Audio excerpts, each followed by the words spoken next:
Hey, it's Lydia and I'm back to show you today about making wool dryer balls, and I have two here to show you. You might have seen these floating around the internet on Crunchy blogs, mom blogs, and wondered what in the world are these. They are what you throw in the dryer. I've seen recommended putting 3 in for a small load, up to 6 for a large load, and if you're anything like me, I don't usually wash laundry unless I have a full load. So I have 6 of these that I have in my dryer.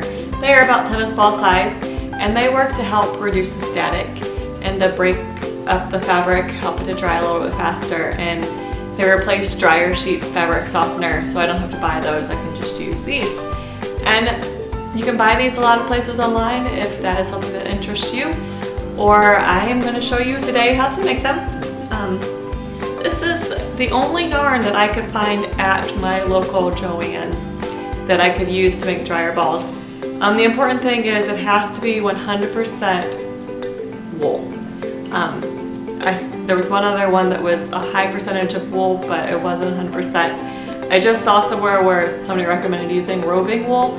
I haven't had any problem with this, but if you want to go for roving wool and search that out, that's fine too.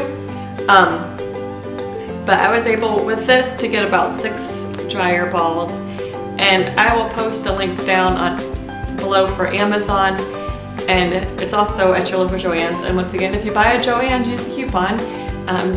They will always take Hobby Lobby coupons, so pull up your phone if you have a smartphone and pull up Hobby Lobby coupon and use that to save 40% on it. Definitely a little pricey if you don't have that coupon. Go ahead and start. When you use yarn, make sure you pull from the middle. There's sometimes a little one that's sticking out here. Don't use that, or you're gonna have problems later on. Pull it out through the middle and locate your end, and of course I'm gonna have some problems finding the end. There it is. So what you're gonna do is you're gonna start and you're just gonna wrap it around your finger. Just wrap for a little bit until you have a good base, and then you're gonna take it and kind of wrap it around this way, so once again you have another good base, and then just start wrapping. I think this is probably the trickiest part, just because you actually have to get your fingers in there and get started and get going.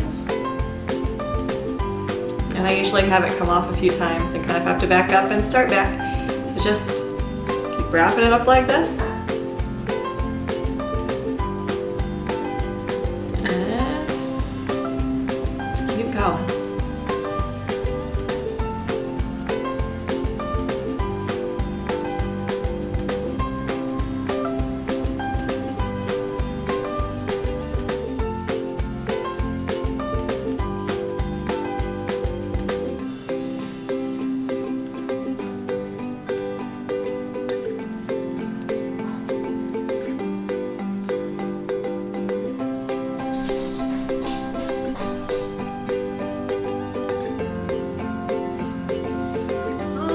So you're going to want to get to about a tennis ball size, and then you are going to cut off a nice tail, and you are going to string yarn through. This is just a big plastic needle that I had. So you're going to string that through there, and you're going to take it, and I try to shove it through a few times, just right through the middle. No rhyme or reason, I just try to get it through so that I know that my end's not going to have problems. And the yarn spill out. This is just to hold everything together at the end. So just go ahead and stick it through until you have none left. And I usually have to get this last one. I honestly stick my needle through, thread it through, and that way I make sure that my end's in very good. It's not popping out at the bottom. Okay, so we have that. Then what you're gonna take is, in order to get this to felt, you are gonna stick it down, and I just take one of my husband's dress socks and kind of hold it and shove it all the way down in, and then you're gonna take the sock and you're gonna tie a knot, because that way the ball stays in, and I am gonna stick another one in here. That way it can felt in the washer and not unravel all over the place. If you don't stick it in a sock and you just throw it in your washer, you're gonna have yarn all over the place, and you're defeating your purpose right here. of even winding it up. So then you're gonna take this and fit as many as you can in. I can fit 2 in these particular socks. You're gonna throw these in the washer with just a normal load of laundry so you're not wasting any water there. Throw it in, wash it on hot, then throw it in your dryer and dry it.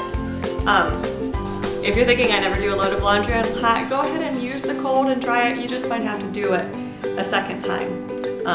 You're gonna basically make sure that they are felted well. So then you're gonna pull them out of your sock when it is done.